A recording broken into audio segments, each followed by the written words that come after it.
আজকে কত কপাল খারাপ আমার, পুঁই শাক দিয়ে ডাল হবে কিন্তু আমি খেতে পারবো না, কারণ আমার বাচ্চাটা ছোট, খেলেই ওর অম্বল হয়ে যাবে। এই কারণে দেখো দুটো মাছ কিনে এনেছে বাবু, এইটা দিয়ে আজকে তেল পেঁয়াজি হবে। আর হবে পুঁই শাক দিয়ে ডাল।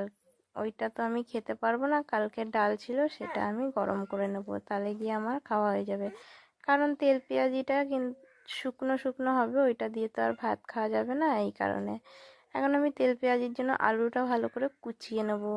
কুচিয়ে নিয়ে তার মধ্যে আর একটু বেশি করে পেঁয়াজ দেবো আর বেশি করে আলু দেবো, দিয়ে ওটাকে তেল পেঁয়াজি করবো। আর এখানে দেখো আমি পুঁই শাকটাকে কেটে নিচ্ছি তাড়াতাড়ি করে, কারণ মেয়েটা ওদিকে বড্ড কান্নাকাটি করছে, আমার ওইখানে যেতে হবে। কেটে নিয়ে তারপরে মেয়েকে একটু দুধ খাওয়াতে যেতে হবে।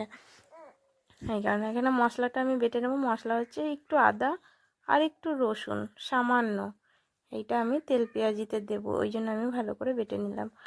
আর এই দেখো এখানে ডালটা হচ্ছে, আর এখানে আমি আলুটা দিয়ে তেল পেঁয়াজিটা মেখে নেবো ভালো করে। আলু দিলাম, পেঁয়াজ দিলাম, আর এখানে ওই সেই যেটা আদা আর রসুনটা বেটেছি সেটা দিয়ে নিলাম। আর একটু হলুদ দেবো, একটু ভাজা জিরে দেবো, আর লঙ্কা গুঁড়ো দেবো, দিয়ে এর মধ্যে একটু চিনি একটু নুন দিয়ে ভালো করে চোকটে মেখে নেব। একদম ভালো করে চোকটে না মাখলে যে মানে চটকানা চটে যাতে পানিটা বেরিয়ে আসে, তাহলে গিয়ে মাখাটা ভালো হবে। তারপরে আমি মাছটা দিয়ে দেবো, মাছটা দিয়ে চোকটানো যায় না, মাছটা আমি পরে দিই, তারপর থেকে একটু তেল দিয়ে দিই। দেখো এখানে ডালটা হয়ে গিয়েছে, আমি এখন পুঁই শাকগুলো দিয়ে দিচ্ছি। আর এর মধ্যে একটু চিনি আর একটু নুন দিলে কি হয়, স্বাদটা ব্যালেন্স করে, মানে খেতে ভালো লাগবে। আর এইখানে আমি একটু হলুদ দিয়ে দিলাম। আর এই দেখো মাখানোর পরে সামান্য একটু পানি দিয়ে দিয়েছি। আর এখানে তেজপাতা, শুকনো লঙ্কা, কালো জিরা আর একটু সাদা জিরে দিয়ে আমি ফোড়নটা দিয়ে নেব। এটা হচ্ছে পুঁই শাক ডালের ফোড়ন দিয়ে নিচ্ছি।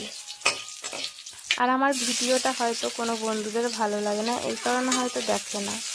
একটু তোমরা আমাকে সাপোর্ট করো, একটু সাপোর্ট করলে তোমাদের ভালোবাসার সাপোর্টে আমি একটু দাঁড়াতে পারবো নিজের স্বামীর পাশে, এইটুকুই তোমাদের কাছে বলা। আর দেখো আমি ডালটাকে বাগার দিয়ে নিয়েছি, আর দেওয়ার পরে আমি ভালো করে এটাকে ফুটিয়ে নিয়ে নামিয়ে নিয়েছি। আর এখানে দেখো তেল পেঁয়াজিটা আমি বসিয়ে দিয়েছিলাম, তার ফাঁকে আমি মেয়েকে দুধ খাওয়াতে গিয়েছিলাম, কারণ মেয়েটা খুব কান্নাকাটি করছিল এই কারণে। আর তেল পেঁয়াজিটা হয়ে গেলে ধনে পাতা ছিটিয়ে সামান্য একটু তেল দিয়ে আর একটু ফুটিয়ে নিয়ে নামিয়ে নেবে, তাহলে দেখবে তেলটা কিন্তু ভালো মোটামুটি হয়ে যাবে। আমি প্রথমে অল্প করে দিয়ে দিই, তারপরে আমি বেশি মানে আর একটু দিয়ে দিই, তাহলে তেলটা থেকে যায়। আর এই দেখো এখানে আমি ভাত খসিয়ে নেবো, বাবু ওরা সব চলে এসছে, আর আড়াইটাও বেজে গিয়েছে। আর তাও আমি অনেক তাড়াতাড়ি করেই রান্নাটা করেছি, আর নাহলে রান্না করতে করতে সে অনেকটাই লেট হয়ে যেত। দেখো ভাত খসিয়ে নিচ্ছি, সবার ভাতটাই খসিয়ে